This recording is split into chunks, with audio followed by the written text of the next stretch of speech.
নমস্কার সবাইকে। সবাই কেমন আছেন? আমি তৃষ্ণা আপনাদের জন্য নিয়ে চলে আসলাম নতুন একটা রেসিপি। তো আজকে সাজনা দিয়ে চিংড়ি মাছ রান্না করব। চিংড়ি মাছটাকে আমি আগে লবণ দিয়ে মেখে রেখেছিলাম, এখন আমি হলুদটা দিয়ে মেখে নেব। কড়াইতে তেলটা গরম করতে বসিয়ে দিয়েছি। মাছ ভাজার আগে আমি এখানে আলুগুলো খুব সুন্দর করে কড়া করে ভেজে নেব। ঠিক আছে, তো চলো আলুগুলো আগে সুন্দর করে ভেজে নেই। আলুগুলোর মধ্যে দিয়ে দেব সামান্য পরিমাণে লবণ। এইবার আলুটাকে ভেজে নেব। তো চলো খুব ভালো করে ভেজে নেব, কড়া করে ভাজবো কিন্তু আলুগুলো দেখো খুব সুন্দর মতো আমি ভেজে নিয়েছি, পুরো ফ্রেঞ্চ ফ্রাইয়ের মতন। খেতে কিন্তু দারুণ লাগবে। তো চলো এখন এটাকে নামানোর পর মাছটাকে ভেজে নেব। এখন আমি মাছগুলো দিয়ে দেব, প্রত্যেকটা মাছ ভেজে নেব সুন্দর করে।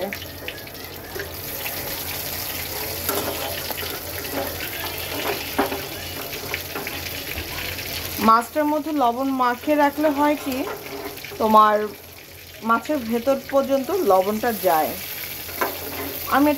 আমি এটা জানি না তা না, জানি, কিন্তু অনেক সময় হয় কি তাড়াহুড়ার কারণে তোমার মাছগুলো ভাজা হয়ে ওঠে না অনেক সময়, বা অনেক কিছু হয়।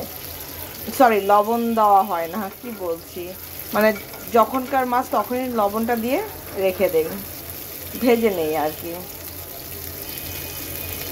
তো চলো মাছটাকে সুন্দর করে ভাজি। এখানে তো শুধু লবণ আর হলুদ দিয়ে মাখানো মাছটা আগেও বলেছি। তো এখন আমি মাছগুলো ভেজে নেব। আজকে সাজনা দিয়ে চিংড়ি মাছের ঝোল করব, খুব ভালো লাগে। যারা খাওনি খেয়ে দেখো। দেখো মাছগুলো কিন্তু খুব সুন্দর মতন ভেজে নিয়েছি, এখন আমি তুলে নেব।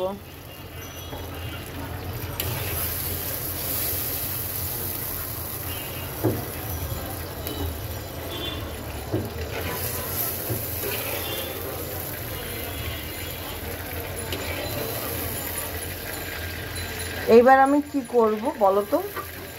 এখন আমি করব, এই যে তেলটা আছে সেই তেলের মধ্যে আমি সাজনাটাকে একটু হালকা সেদলে নেব।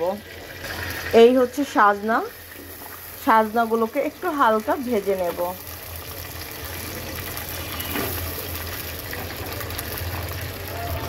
এর মধ্যে দিয়ে দেব লবণ। এবার চলো ঠিক একইভাবে একই পদ্ধতিতে আমি সাজনাগুলো ভেজে নেব। খুব বেশি কিন্তু আলুর মতন খুব বেশি ক্রিস্পি করব না, হালকা।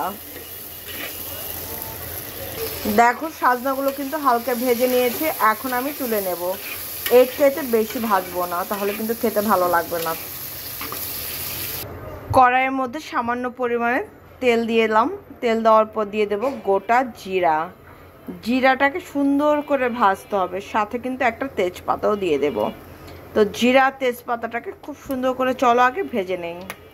জিরা তেজপাতাটা যখন ভাজা হয়ে যাবে দিয়ে দেব এর মধ্যে কাঁচা লঙ্কা, দিয়ে দেব হলুদ গুঁড়া, দিয়ে দেব ধনে গুঁড়া, দিয়ে দেব স্বাদ অনুযায়ী লবণ। 1 সেকেন্ড একটু তেলের মধ্যে একটু ভেজে নেব। এখন আমি দিয়ে দেব যে সবজিগুলো আমি ভেজে নিয়েছিলাম। তো দিয়ে দিলাম আলু আর সাজনাটা দেওয়ার পর এবার আমি মশলার সাথে মিক্সড করে দিলাম। 2-1 মিনিট ভাজা হয়ে যাওয়ার পরে, মশলাটার সাথে কষানো হয়ে যাওয়ার পর সবজির সাথে সামান্য পরিমাণে দিয়ে দেব জল। ঠিক আছে, তো চলো, তো দিয়ে দিলাম জল।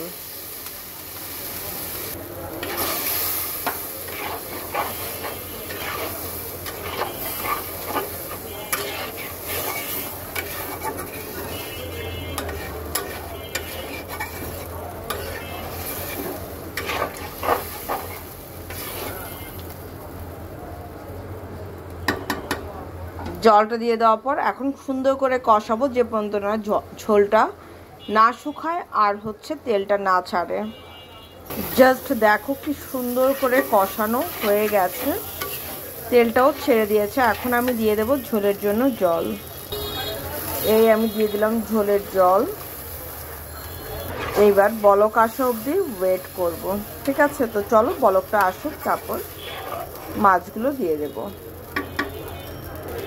দেখো ঝোলে কিন্তু বলক ফোটা শুরু করে দিয়েছে, ঠিক এই সময় দিয়ে দেব ভেজে রাখা মাছগুলি।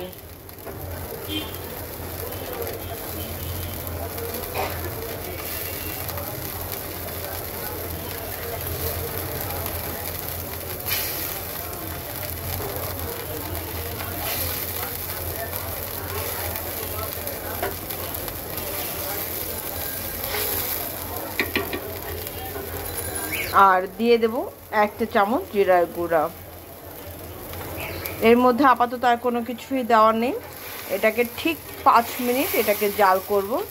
এখন কিন্তু চুলার যে আঁচ সেটা কিন্তু হাইতে রাখতে হবে, ঠিক আছে? তো চলো 5 মিনিট পর তোমাদের সাথে শেয়ার করছি। তো দেখো আমার কিন্তু মাছের ঝোলটা হয়ে গেছে। এখন এটাকে নামাই, নামানোর পর ফাইনাল লুকটা শেয়ার করছি। তো এই হচ্ছে আমার সাজনা দিয়ে চিংড়ি মাছের ঝোল। কেমন রান্না করেছি সেটা কিন্তু আমাকে অবশ্যই জানাবে কমেন্টস করে। আর এর আগেও আমি সাজনার তরকারি রান্না করে দেখিয়েছি।